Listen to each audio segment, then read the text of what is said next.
Hello student, तो स्वागत है आपका नौकरी वरिष्ठ चैनल में। और अभी मैं गांव आ गया हूँ। ठीक है, तो यहाँ पे प्रॉब्लम हो रही है वीडियो रिकॉर्ड करने में। ठीक है, तो आज मैं आपको ऐसी वीडियो रिकॉर्ड कर देता हूँ। ठीक है, हम यहाँ 3-4 मिनट की वीडियो रिकॉर्ड करेंगे, बिना माइक में रिकॉर्ड कर रहा हूँ, तो उसके लिए सॉरी। ठीक है, आपको हल्की सी वॉइस प्रॉब्लम यहाँ पे मिल सकती है। तो हम थोड़ी नॉर्मलाइजेशन की बात करेंगे। मैं आपको छोटी सी वीडियो रिकॉर्ड करूँगा, उसमें आपको सब चीज़ क्लियर हो जाएंगी। काफ़ी बच्चों के क्वेश्चन से कि हम कैसे नॉर्मलाइजेशन वहाँ पे कर सकते हैं, नॉर्मलाइजेशन होता क्या है और कैसे होता है। तो मेरी बात को सब लोग ध्यान से सुनना।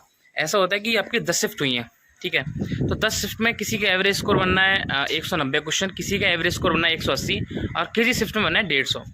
तो होता है क्या है कि गवर्नमेंट जो आपके विभाग है वो क्या करता है कि सभी शिफ्ट को नॉर्मलाइजेशन करने के लिए उनको बराबर करता है। जैसे मान लो किसी को 180 से 190 करने हैं, तो एक के 5 नंबर घटा देगा, एक का 5 नंबर बढ़ा देगा, तो वहाँ पे वो हो जाता है।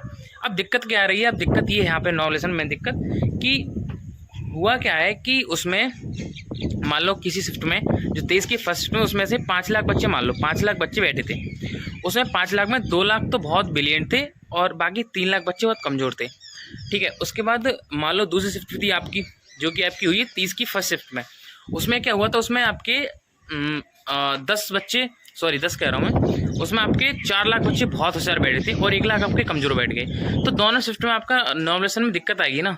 ठीक है, तो विभाग करता क्या है कि टॉप 1% स्टूडेंट को लेता है। वो क्या करता है कि पहले लेगा 1 लाख बच्चों को डाटा, और जब 1 लाख बच्चों को डाटा लेके क्या करता है, चेक करता है। ठीक है, 30 की फर्स्ट का 1 लाख बच्चों को डाटा ले लिया और 30 की फर्स्ट का 1 लाख बच्चों को डाटा ले लिया, तो दोनों का एक लाख का डाटा लेके चेक करता है। फिर 50,000 का डेटा, फिर 50,000 का डेटा, फिर 50,000 का डेटा।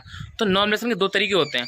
एक तो 1 लाख बच्चों को डाटा करके वो करते हैं, ठीक है, या फिर 50,000 का, या सबका कर देते हैं डाटा। तो मेरी बात को समझो। तो अभी कोई भी टीचर ये बता रहा है कि किसकी कितनी कट ऑफ रहेगी, वो गलत बता रहा है। ठीक है, क्योंकि अभी कुछ भी पता नहीं चला है किसकी कितनी कट ऑफ जा सकती है, और किसी को ये भी नहीं पता है कि किस शिफ्ट में कौन कितना होशियार बच्चा बैठा था। ठीक है, कितने होशियार बच्चे बैठे थे। अब मान लो ऐसा भी हो सकता है किसी शिफ्ट में बहुत होशियार बच्चे बैठ गए हो, तो उस शिफ्ट का तो एवरेज स्कोर बहुत आगे पहुंच जाएगा। समझ रहे हो मेरी बात को समझने की कोशिश करो। अगर ऐसा हुआ किसी शिफ्ट में बहुत होशियार बच्चे बैठ गए, बहुत ब्रिलियंट बच्चे, तो उसका तो जो एवरेज स्कोर बहुत आगे पहुंच जाएगा। फिर जो कमजोर बच्चे हैं उनको नॉर्मलाइजेशन का फायदा नहीं मिल पाएगा। तो आयोग क्या करता है कि सभी के हित में काम करता है। वो क्या करता है कि 1-1 लाख बच्चों का डाटा उठाता है। ठीक है, जो आपके टॉप मोस्ट स्टूडेंट है उनका डाटा उठा लेगा, उसके बाद ही रियल कट ऑफ वहाँ पे बताता है।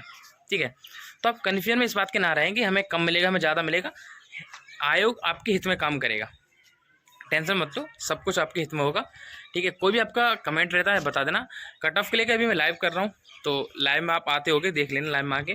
टेंशन मत लो, नॉर्मलाइजेशन सबको इक्वली मिलेगा। हल्का सा ऊपर नीचे देखने को मिल सकता है कि किसी की हार्ड शिफ्ट थी, किसी कमजोर थी। और जिन लोगों का कन्फ्यूजन इस बात से था कि सर हमारा जो एग्ज़ाम है उसमें कितने होशियार बच्चे बैठे थे, कितने कम बैठे थे, तो आयोग सबके हित में काम करेगा। ठीक है, वो क्या करेगा कि उसमें टॉप 1% का डाटा ले लेगा। ठीक है, टॉप 500 को डाटा लेगा, किसी का भी डाटा ले सकता है, टेंशन मत लो। तो वो सबके हित में काम होने वाला है। ठीक है, तो एसएससी के रूल के अनुसार करेगा, फिर भी बढ़िया है। जो और एग्जाम्स में आपका नॉर्मलाइजेशन होता है उसके हित में करेगा, वही बढ़िया है। ठीक है, तो टेंशन आपको बिल्कुल नहीं लेनी है, रनिंग आपको अपनी करनी है। जितने कट ऑफ मैंने बताई है आप उसके अकॉर्डिंग आ रहे हैं। वो वीडियो आपने नहीं देखी है, देख लेना चैनल पे जाके। So thank you.